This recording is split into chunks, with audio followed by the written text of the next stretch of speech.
Këshilli Bashkiak i Selenicës në një zë kundër bashkimit me Vlorën. Në mbledhjen e jashtëzakonshme të Këshillit Bashkiak të Selenicës, të gjithë këshilltarët si të mazhorancës ashtu dhe të opozitës dolën me një qëndrim të përbashkët kundër projektit për bashkimin e Bashkisë së Selenicës me Bashkinë e Vlorës. Gjatë mbledhjes, këshilltarët deklaruan se Bashkia e Selenicës nuk duhet të mbyllet dhe se do të kundërshtojnë deri në fund këtë projekt, duke cilësuar si një vendim që dëmton përfaqësimin dhe interesat e banorëve të zonës. Jam kryeplaku i fshatit Peshpi.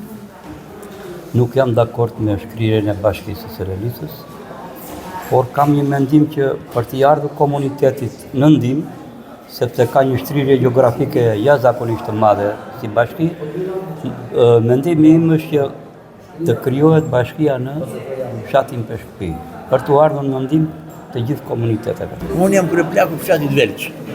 Quhem Ongjëll Shanaj. Për bashkimin e Bashkisë Selenicës me Vlorën nuk jemi dakord. Kundra bashkimit Bashkisë Selenicës me Vlorën. Duhet të qëndrojë Bashkia e Selenicës, e lumni Vlorës dhe e Labrisë. Të qëndrojë ku është. Unë jam kryetari i fshatit të Romës.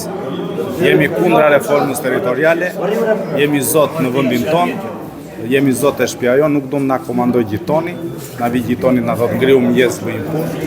Si fshat, gjithë si komunitet, gjithë si zonë, jemi kundra reformës territoriale. Jam kryetari i fshatit Kocul, nuk jemi dakord të shkrihet bashkia për arsye sepse të gjitha shërbimet që ne na vinë vetëm nga kjo bashki. Kryetari na është gjendur për të gjitha shërbimet. Për Parim Dervishaj, nga brata i Vlorës, jam pjesë e plejësisë fshatit plus grup interesi kundra bashkimit. Të gjithë i dëmton, sidomos neve grupet e interesit. Neve grupet e interesit largohemi më tepër nga bashkia, nuk shikojmë që do kemi zgjidhje të problemeve tona dhe është një gabim fatal. Në bazë të Komisionit të Reformës Administrative Territoriale, i cili ka dërguar një raport. Dhe në këtë raport ka 3 pika që duhet të ndiqen nga bashkia jonë për të vazhduar me procedurin për shkrirjen apo jo të Bashkisë Selenicës. Në mbështetje të këtij qëndrimi u shpreh dhe kryetari i Bashkisë Selenicë, Nertil Bellaj, i cili argumentoi se Selenica duhet të vazhdojë të funksionojë si bashkim më vete dhe se do të vijojë të mbrojë këtë qëndrim me argumente institucionale. Njerëz të cilët jeni zgjedhur me vot, që keni fituar besimin e banorëve të kësaj zone. Ashtu si ju edhe unë, nëpërmjet televizorit, ditët e fundit të Orrikut dhe ditët e para të Gushtit, u njojtëm me draftin e Komisionit të Reformës që Bashkia e Selenicës do t'i bashkohet Bashkisë Vlorës. Mbas lajmeve, heri dhe një lajm tjetër ku një prej deputetëve duke dalë e duke firmos shprehu që këtë kërkesë ka qenë e banorëve. Ka qenë e njerëzve që Selenica të bashkohet me Vlorën. Kjo deklarat na vuri në siklet gjithëve. Po vendosi edhe mua, besoj edhe ju këshilltar, po dhe ju kryetar të fshatit, që ne kemi dashur vetë që të shkojmë me Vlorën. Qëndrimi im zyrtar ka qenë para se reforma të bëhet, para se drafti të vitë.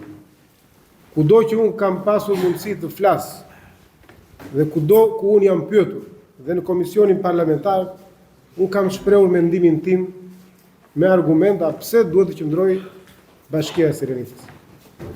Si një detyrim ndaj popullit, si një detyrim ndaj ju këshilltarëve, si një detyrim ndaj dhe ju kryetarëve të fshatrave, unë po e përsëris dhe një herë me fakte atë që e kam përmendur dhe në komisionin parlamentar. Ndër pikat kryesore të reformës ishte kapacitetet financiare të bashkive. Ne renditemi Bashkia 14 në Shqipëri me të ardhurat e veta për frymë. Renditemi Bashkia e 9 në Shqipëri, ku shpenzimet që kryejmë i kemi për investime. Pra ne investojmë te komunitetet tona, në rrugë, në shkolla, në sheshe, në kanale, atje ku ka nevojë njerëzit, atje ku ka nevojë banorët. Në mbledhje morën pjesë edhe kryepleqtë e fshatrave të Bashkisë së Lenic, të cilët gjithashtu shprehen me një zë kundër bashkimit me Vlorën. Ata deklaruan se do të mbështesin çdo nisëm për të kundërshtuar projektin dhe kërkuan që Bashkia e Selenicës të mos shkrihet.